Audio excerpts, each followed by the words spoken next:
Hey guys, Redneck Mini 14 here. Happy New Year, and I just wanted to share with you something that I think is going to be really exciting for this channel in this next year, and that is one of my Christmas presents was some steel targets and some hangers. Now I don't have everything out here, but you'll get the idea with what I have here. So my girlfriend, actually my fiance, picked me up.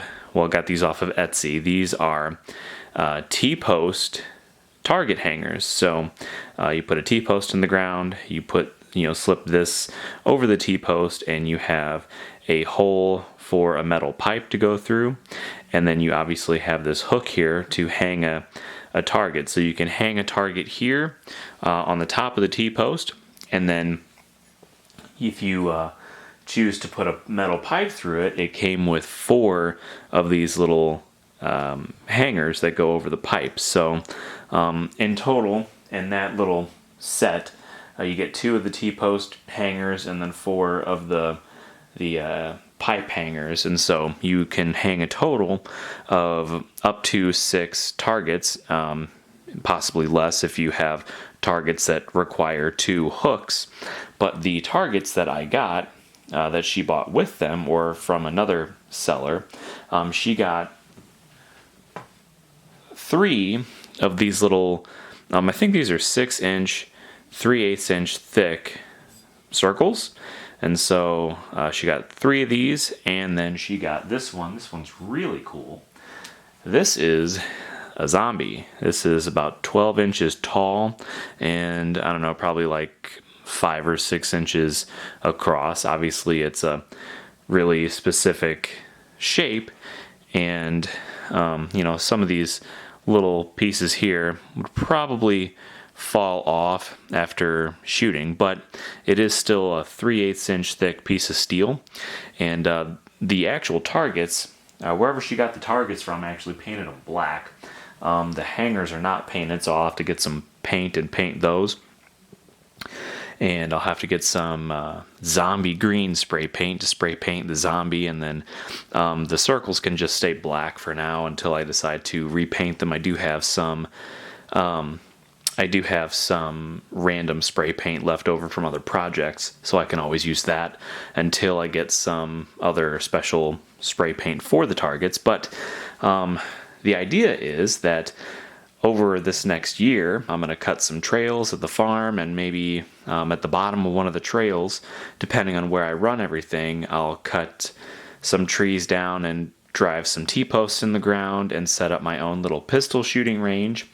And then I might get a couple more of these T-post hanger ones, maybe not the ones, maybe the ones that's just the T-post hanger and doesn't have the circle at the top, and get some bigger targets to put further out for rifles, like, my Mini 14s, my ARs, my AK, guns like that, because, this AR 500, 3/8 inch and 1/2 inch steel, I mean, it is safe to shoot rifles at, but you have to shoot them at a distance of like 100 yards or so. So you want to have some up close targets, within 10-20 yards for your handguns, but for your rifles you want them further out, unless you're shooting like 22 rifles, rimfire rifles. That's safer to shoot closer, but I can tell you from experience that shooting an AR-15 at even if it's an AR-500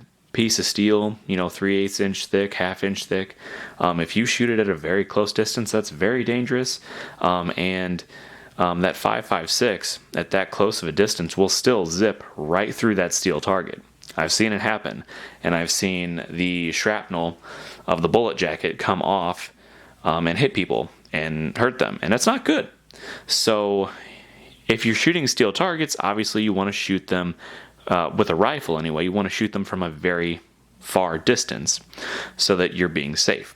But anyway, that's my plan for the future of this channel, is I'm going to set up, all of these targets that I got, get some more hangers, some more targets, and set up my own little private shooting range so that I can both have fun shooting my guns and make lots of shooting videos, because I am pretty lacking in the shooting video department. I have lots of guns to show off and, shoot on my channel, but I just honestly don't have that many shooting videos. In fact, probably less than half of my guns do I actually have shooting videos on. I want to change that this year. So once I get this all set up, hopefully in the spring, maybe even the summer, depending on how everything works out. I do have a lot of projects this year, but depending on when I get it up, I'll start with the pistol range, and I'll do a lot of shooting videos with my handguns, my pistols, my revolvers, and my 22s and stuff like that. And then eventually I'm going to get some longer range targets, and we'll get out there and we'll shoot the Mini 14s, the ARs, the AKs, the Mini 30. I'm not sure about, like my deer rifles and stuff like that. I'd have to look it up and see what a safe distance would be to shoot like a 30-06 or a 30-30 or something like that. I'm not 100% sure how those calibers fare against targets like this, but I know it can be done. I mean, I know people shoot those calibers at AR-500 steel all the time. I just want to make sure that I'm shooting it at a safe distance before I go around making videos with it. So anyway, those are the steel targets. Obviously not everything is shown here, but it's, one of everything that I got is depicted in this little setup here. And in the next, few months, I'll set this up at the farm and do some shooting videos, and I think it'll be a lot of fun. So subscribe to my channel, like me on Facebook. I'm Redneck Mini 14, and until next time, be safe.